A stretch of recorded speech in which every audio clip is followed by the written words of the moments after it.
नीतीश जी के साथ जो है जो अन्याय हो रहा है एनडीए में,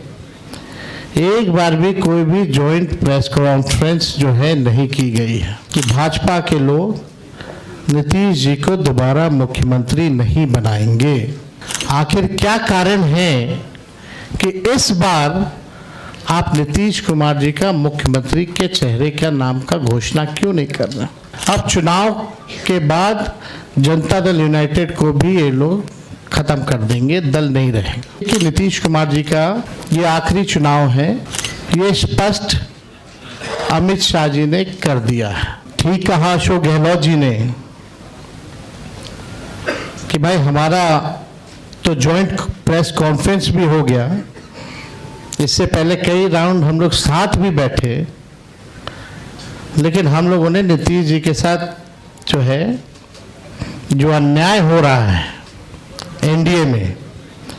एक बार भी कोई भी जॉइंट प्रेस कॉन्फ्रेंस जो है नहीं की गई है और ना ही ऑफिशियली रूप से मुख्यमंत्री का चेहरा घोषित किया गया है। तो हम लोग तो शुरू दिन से ही कह रहे थे कि भाजपा के लोग नीतीश जी को दोबारा मुख्यमंत्री नहीं बनाएंगे और इस पे और किसी ने मुहर नहीं लगाया है, बल्कि अमित शाह जी ने एक बार नहीं कई बार इस बात को बोला है कि विधायक दल की जो संख्या होगी वो तय करेगा। लेकिन अमित शाह जी से हम जानना चाहेंगे, इस बार आप ये बात कह रहे हैं, पिछले बार तो ये बात नहीं थी।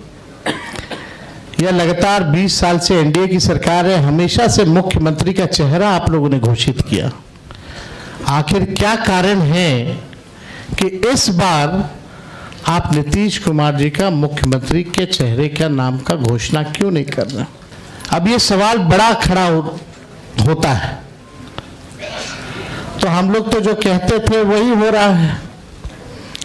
और आप देख लीजिए, जो भी जनता दल यूनाइटेड में जो नेता हैं, नीतीश जी के खराब सेहत का वो चेहरे का इस्तेमाल करके 3-4 नेता जो भाजपा के लिए ही काम कर रहे हैं, जो जनता दल यूनाइटेड को खत्म करने में लगे हैं, अब चुनाव के बाद जनता दल यूनाइटेड को भी ये लोग खत्म कर देंगे, दल नहीं रहेगा। यानी आप मान के चलिए कि नीतीश कुमार जी का ये आखिरी चुनाव है, ये स्पष्ट अमित शाह जी ने कर दिया है, निर्णय ले लिया है। देखिए, एक कसक बिहारी होने के नाते शुरू से रही है कि हमारा राज्य जो है अव्वल राज्यों में आए, लेकिन 20 साल राज करने के बाद भी राज्य में 11 साल केंद्र में मोदी जी प्रधानमंत्री रहते हुए भी सबसे अगर कोई गरीब राज्य है तो बिहार है, सबसे ज़्यादा अगर बेरोजगारी है तो बिहार है, सबसे ज़्यादा अगर पलायन होता है तो बिहार में,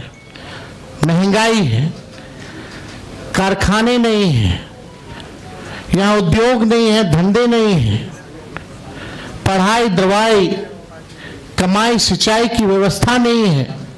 फूड प्रोसेसिंग यूनिट्स नहीं है, आईटी हब नहीं है, SEZ नहीं है, आईटी पार्क की व्यवस्था नहीं है, एग्रो बेस्ड इंडस्ट्री नहीं है बिहार में। प्रति व्यक्ति आय पूरे देश में अगर सबसे कम है तो हमारे बिहार के लोगों का है। प्रति व्यक्ति निवेश सबसे कम है, किसानों के आय के मामले में बिहार सबसे फिसड्डी है।